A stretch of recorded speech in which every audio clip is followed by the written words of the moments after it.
Olá, boa tarde. Você estava assistindo à audiência pública da Comissão de Assuntos Econômicos. Os senadores debatem saídas para a crise financeira dos estados.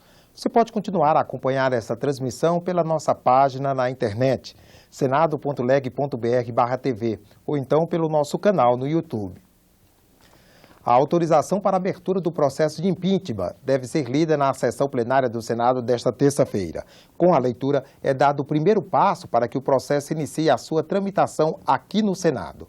A repórter Carla Benevides acompanhou a reunião de líderes com o presidente do Senado, que terminou agora, e em que deveriam ter sido definidas as regras para a tramitação do impeachment. Boa tarde, Carla. Como é que foi a reunião? Boa tarde, André. O presidente do Senado e os líderes partidários decidiram agora há pouco que a composição da comissão especial que vai analisar a admissibilidade do impeachment da presidente Dilma Rousseff vai ser feita por blocos partidários e não apenas por partidos. Mas não houve consenso sobre os prazos para a indicação dos integrantes desses blocos que vão compor a comissão.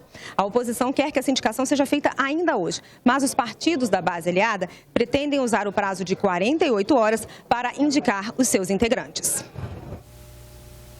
O Partido dos Trabalhadores se recusa a indicar os membros, deseja um prazo de 48 horas para essa indicação, o que já sinaliza claramente para uma tentativa de retardar o processo de julgamento do impeachment no Senado Federal. Porque nós temos o direito, e o regimento diz que é até 48 horas, e nós vamos indicar exatamente nas 48 horas que nos dá o direito. Não achamos que deve ser um julgamento desta monta atropelando regimentos e atropelando os direitos que os partidos têm de indicar. A nossa posição é indicar até o último momento e prosseguir normalmente aquilo que o regimento processa. O senador Delcídio do Amaral terá uma última chance na próxima terça-feira de comparecer ao Conselho de Ética para se defender da acusação de quebra de decoro. O depoimento seria hoje. Foi a terceira tentativa de ouvir o senador Delcídio do Amaral. Nas duas anteriores, ele apresentou atestado médico. Desta vez, alegou que não teve acesso a documentos do processo solicitados ao Supremo Tribunal Federal, como justificou o advogado dele. Para não haver prejuízo ao contraditório e à ampla defesa, deverá sim o senador ser ouvido já com conhecimento prévio de toda a produção probatória que foi requerida e deferida neste Conselho. Fica caracterizado a intenção de protelar a decisão desse Conselho. Pela terceira vez consecutiva, o representado argue que não pode vir, mas há exatos 2 dias, o representado concedeu entrevista ao jornalista Roberto Cabrini, do SBT. Pasmem as senhoras e os senhores, o representado dizendo que estaria na sessão do impeachment, de votação do impeachment da presidente da República, para lá votar e, inclusive, destacando o voto dele, que votaria a favor do impedimento da presidente. Que conselho de ética é esse que não pode dar uma definição quando ele está dando entrevistas em rádio, televisão, montando em moto, passeando e debochando de nós, os senadores que estamos aqui? A comissão decidiu fazer mais uma tentativa de ouvir o senador Delcídio do Amaral na próxima terça-feira.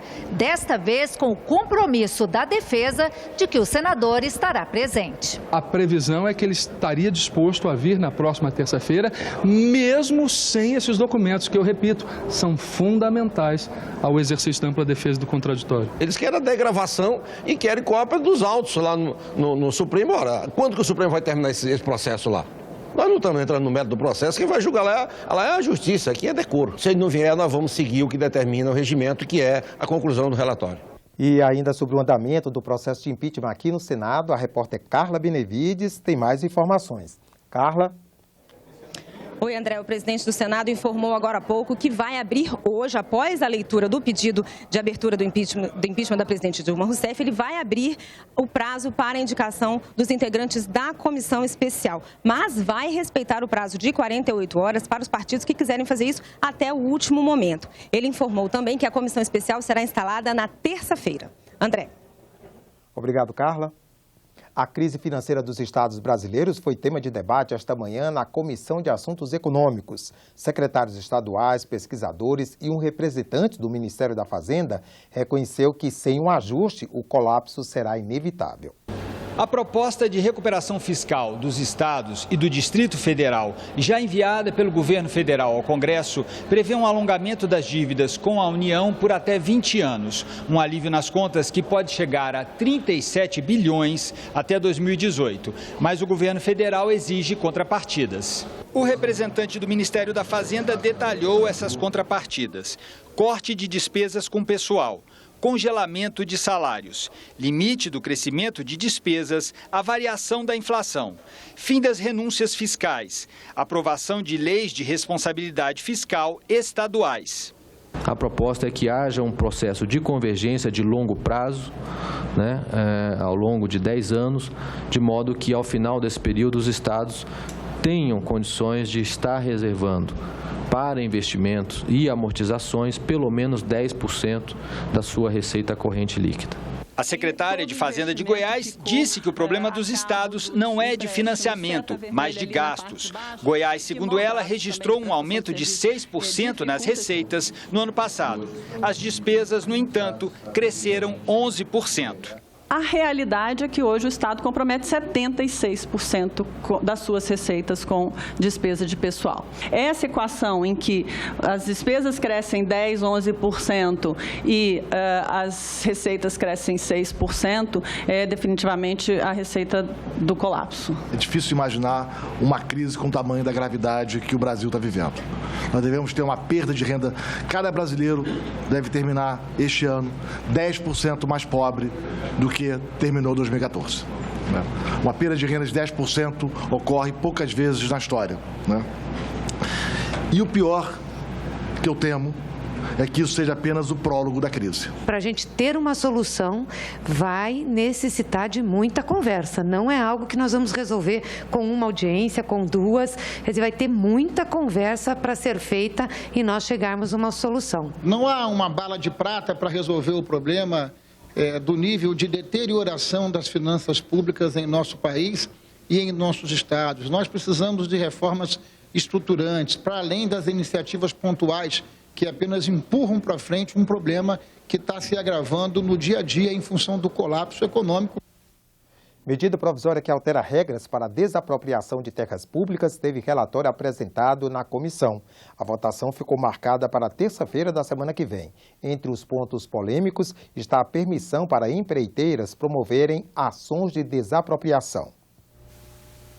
Essa medida, ela visa dar celeridade para avançar na infraestrutura do país. Então, ela aumenta a autorização para alguns entes, como a questão dos empreiteiros, na execução dessa obra, não como autor da desapropriação, isso não, mas na execução. Agora, como a gente reconhece essa necessidade, de igual forma, a gente também reconhece os cuidados que tem que ter ao delegar a essa entidade. Então, a gente estabeleceu regras para a proteção dessa sociedade a ser atingida. Agricultores do Nordeste ganham prazo até 31 de dezembro de 2017 para a renegociação das dívidas. O benefício está previsto no relatório da medida provisória 707, aprovado nesta manhã.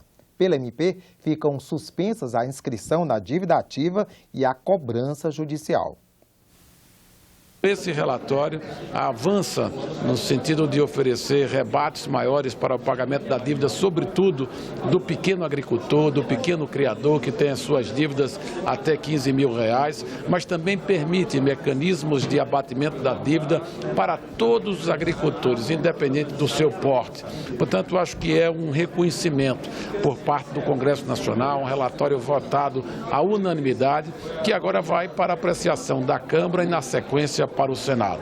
Ocorreram negociações com o governo federal e existe uma sensibilidade muito grande de que é importante não só dar condições de quitar a dívida, mas, sobretudo, de restabelecer o crédito do pequeno agricultor, do pequeno criador, para que ele volte a investir na sua propriedade, gerando emprego e gerando renda. A medida provisória também estende até o fim de 2017, prorrogável por mais um ano, o prazo para a regularização do cadastro ambiental rural. Já os caminhoneiros terão até 30 de dezembro deste ano para refinanciar contratos fechados até o fim de 2015 na compra de veículos e equipamentos. A criação do Dia Nacional do Perdão e de um prêmio de excelência para escolas públicas, além de um debate sobre o Parque Tecnológico do Distrito Federal. Assuntos que movimentaram outras comissões do Senado nesta terça-feira. O processo para a instalação do Parque Tecnológico do Distrito Federal foi questionado pelo Tribunal de Contas do DF há 3 anos. Desde então, o projeto não foi retomado. O Parque Tecnológico já é uma reivindicação muito antiga da comunidade empresarial, científica e estudantes de Brasília. Nós, de Brasília, precisamos da geração de emprego, precisamos da geração de oportunidade. Então, a importância dessa audiência pública realizada aqui hoje é porque abre um novo canal de discussão no sentido de viabilizar que esse parque saia do papel e se transforme numa realidade. E a criação do Diploma Mérito Escola de Excelência foi aprovada pela Comissão de Educação. A ideia é que a comissão premie a cada edição até 3 escolas públicas dos ensinos fundamental e médio pelo trabalho e resultados alcançados. Os senadores aprovaram ainda a criação do Dia Nacional do Perdão, a ser comemorado em 30 de agosto. Afinal, ela propõe esse dia, mesmo tendo vivido a dor mais pungente para o coração de uma mãe, que é a dor da perda de um filho imolado exatamente por quem deveria protegê-lo. O seu projeto é uma lição de vida para todos nós e soa algo assim como uma prece ao Criador. É um dia de fazer uma análise, até uma autocrítica, para poder encontrar aquelas coisas que nos magoam e poder limpar o nosso coração dessas mágoas. Outras notícias na nossa página na internet, senado.leg.br/TV. Lá você encontra também nossos programas e documentários. Você assiste em instantes à sessão plenária desta terça-feira. Obrigado pela audiência e continue com a nossa programação.